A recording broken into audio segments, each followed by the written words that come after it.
Hello, I'm Sarah Nahar, currently a PhD student in Religion and Environmental Studies in Syracuse, which is traditional Haudenosaunee land.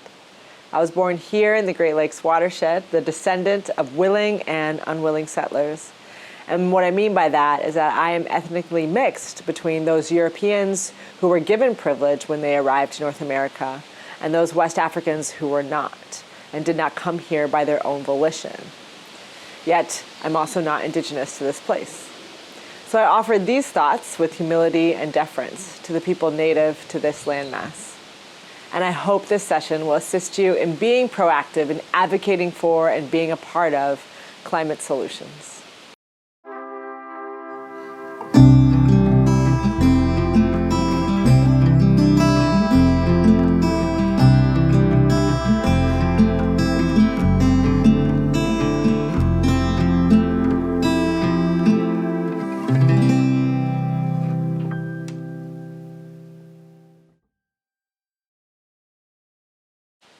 So in order to do this, it is important to be led by those most impacted by the ongoing climate crisis. On Turtle Island, those most impacted by climate change are groups also impacted by the systemic forces of racism, colonization, corporate capitalism, and militarism. Stated more frankly, that is, indigenous people everywhere, both across the global south and those displaced into the global north, and those whose societies around the world have been disrupted by industrialized war and resource extraction. Those are impacted peoples, and we need to follow their leadership as we address the climate crisis. And impacted people are speaking out everywhere. There are newsletters, press conferences, calls to action, and much more regarding our concerns for biodiversity, for an end to war, and for land sovereignty. Furthermore, impacted groups often approach climate change issues via public health concerns, because the lack of health in a community can come from an environment destroyed by colonization. And I'm going to focus on a particular health aspect that affects every one of us, but it's not always talked about because it's not considered polite. I'm going to talk about poop and pee. That is, feces and urine. We have to talk about our crap in order to do climate justice work. But with so many issues demanding our attention these days, what is significant about sanitation and why should it stir our hearts? Well, 40% of the world's population, right now that's 2.5 billion people, don't have access to dignified sanitation. Like the lack of access to potable water, the inability to have safe, clean place to eliminate has a huge impact on how people, especially women, must structure their day. Unprocessed poop carries deadly bacteria. The number of people who die annually from poor sanitation exceeds that of those killed in war, bombings, and natural disasters combined. And it's the area of sanitation, it's one place that's neglected, but a place that I think where the interlocking systems of oppression is both unseen and routine. For example, the African American community living near Mobile, Alabama, has had raw sewage running in their yards for decades.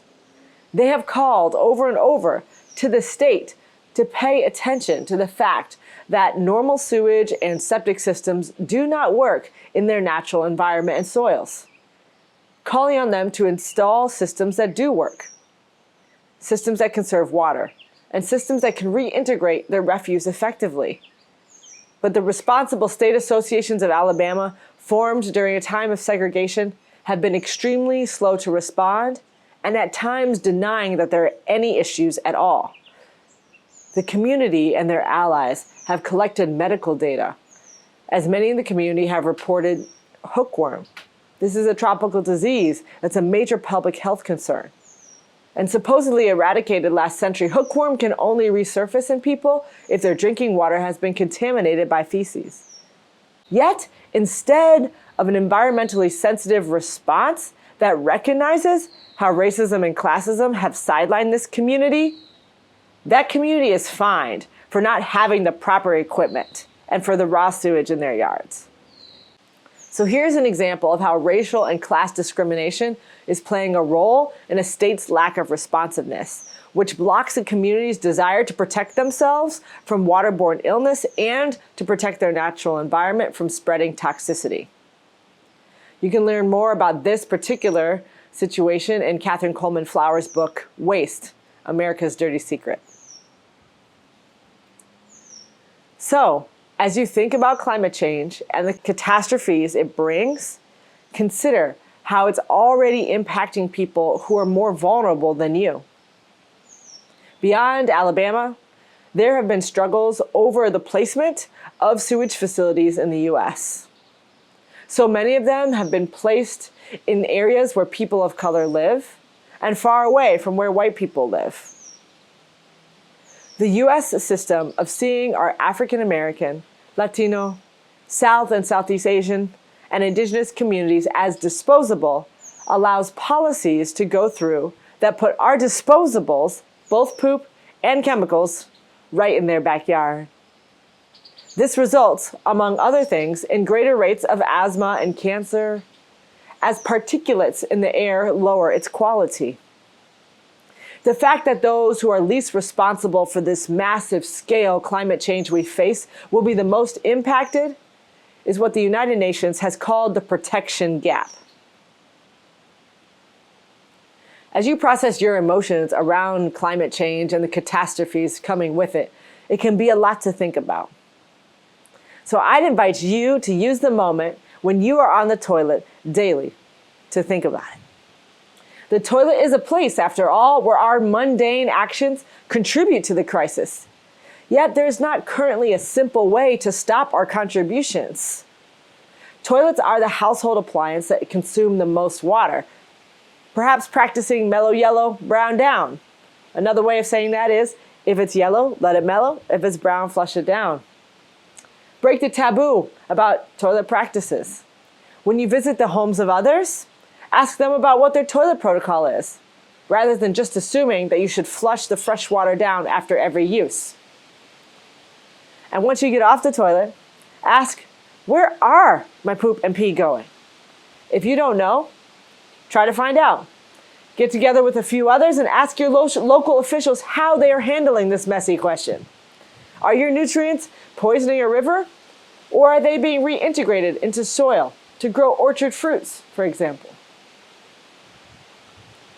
Because the flush toilet with sewer piping is so good at its work of separating us from pathogens, some want to solve this global crisis by providing freshwater flush toilets for all. Dignified sanitation is indeed essential for a healthy life. However, holding up the European-style freshwater flush system as the savior is not the solution. That system is already barely sustainable here in the global north, and exporting it all around the world is not exactly realistic. It relies on immense physical infrastructure and abundant water. This is a backwards-looking solution. People like Soil Haiti, Mosan Guatemala, and Sanergy Kenya are forward-looking leaders in waterless toilet technology that provides jobs, breaks taboos, and creates public health. Funding these organizations and learning from them are ways to participate in environmental regeneration efforts that are led by the most impacted. Since they are led by people on the margins, the solutions that they come up with will help close the protection gap and can influence how our future will look.